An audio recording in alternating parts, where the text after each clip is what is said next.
ఈ రోజుకి కూడా నేను చెప్తా ఉన్నా, ఓడిపోయాం పర్వాలా, ప్రతిపక్షంలో కూర్చొని ఉండం అది పర్వాలా, మళ్ళీ రీలు వెనక్కి తిరిగి మళ్ళీ అదే రోజుకు మళ్ళీ తిరిగి వెళ్ళి కనీసం ఇలా జరుగుతుందని తెలుసు కదా ఇప్పుడు ఎలా చెప్తావు అని చెప్తే మళ్ళీ ఆ రోజు వచ్చినప్పుడు ఇదే విధంగానే మళ్ళీ చెప్తా.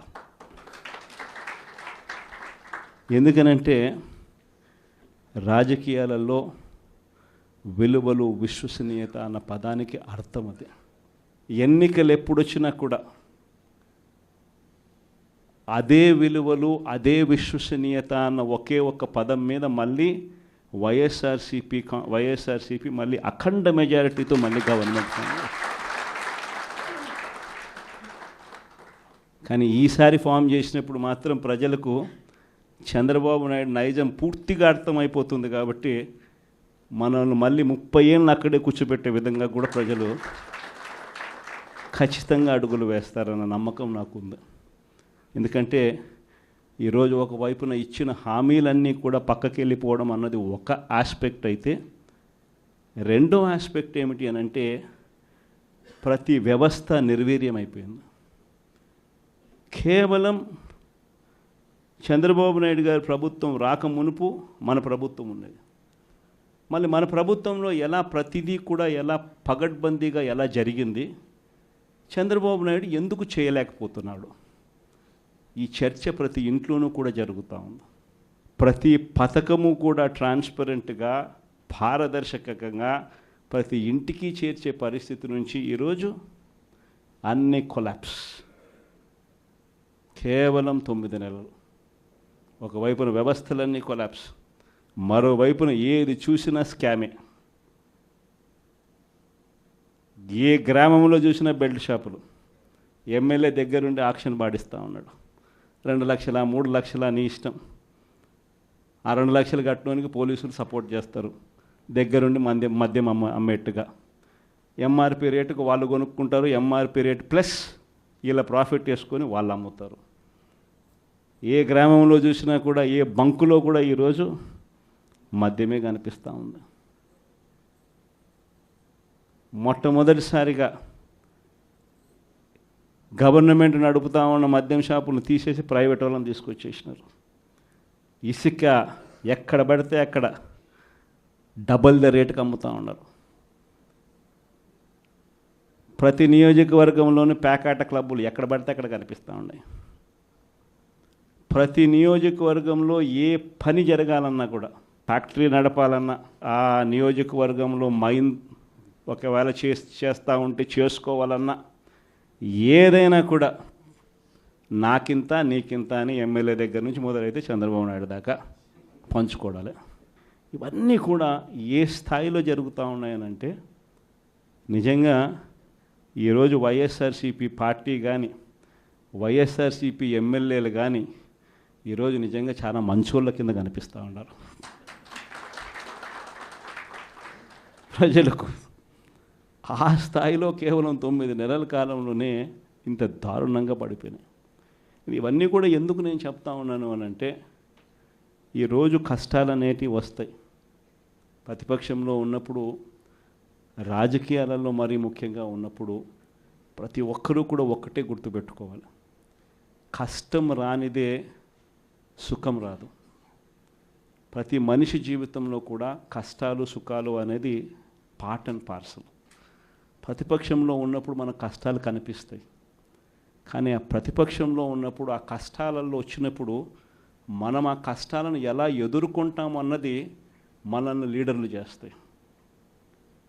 కష్టం వచ్చినప్పుడు మన క్యారెక్టర్ను మనం అమ్మేసుకుంటే, మన వ్యక్తిత్వాన్ని మనం అమ్మేసుకుంటే, ఒక్కసారి బాటిల్లో ఉన్న నీళ్ళు బాటిల్లో ఉంటే బాటిల్లో నీళ్ళు తాగుతాం.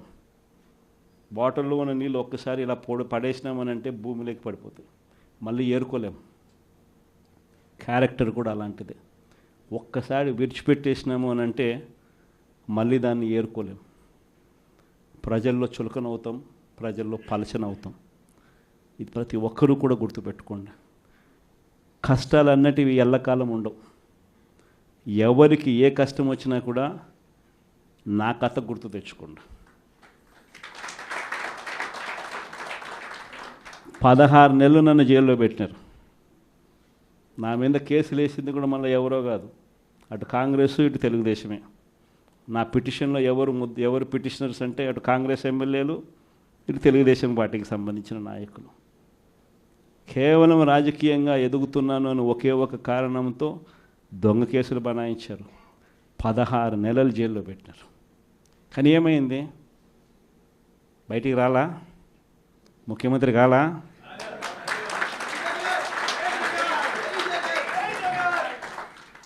ప్రతి ఒక్కరు ఇది గుర్తుపెట్టుకోండి. ఎవరికైనా ఇంతే. మహా చేస్తే వీళ్ళు ఏం చేయగలుగుతారు? దొంగ కేసులు పెడతారు, కాదండంలా బెదిరిస్తారు, కాదండంలా మహా అయితే 3 నెలలు లోపల వేస్తారు, అది కాదండంలా. కానీ ఏం చేస్తారు? 3 నెలల తర్వాత మళ్ళా వస్తాం, రెట్టించిన ఉత్సాహంతో మళ్ళా పనిచేస్తాం.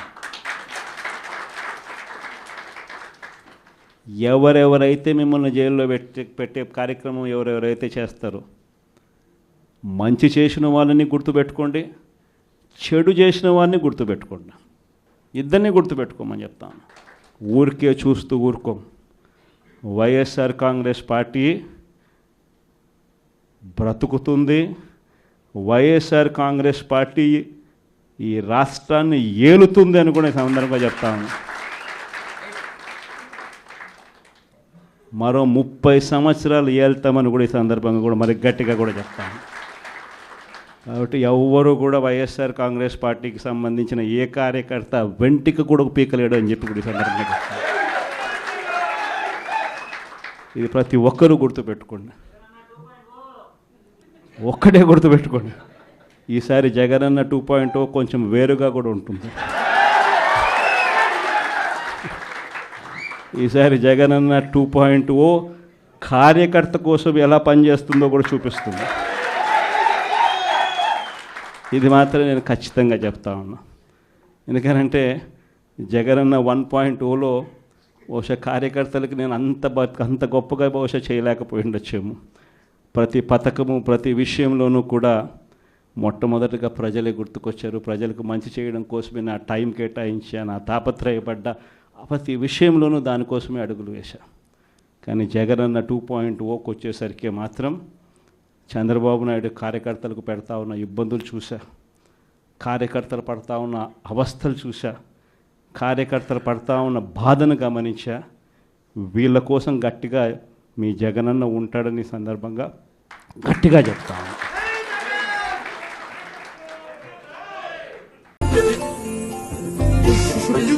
అంతా బాగుంది కానీ ఫేస్లో కొంచెం సిగ్గు తక్కువైంది కదా. సిగ్గెలా పడాలి? పెళ్లి కూతురువే అల్లరి చేస్తే ఎలా? ఇంకెంతసేపు అక్క? ఇంకో గంటలో తన ఇంటి పేరు మారిపోతుంది, తను మారుతుంది. నిజమే, ఇప్పటి వరకు నేను హీరోని, రేపటి నుంచి జీవి మాల్ శారీని ఆ ఇంటికి తీసుకెళ్తే డిజైన్, క్వాలిటీ, లుక్ మారుతుందా? ఎందుకు మారుతుంది?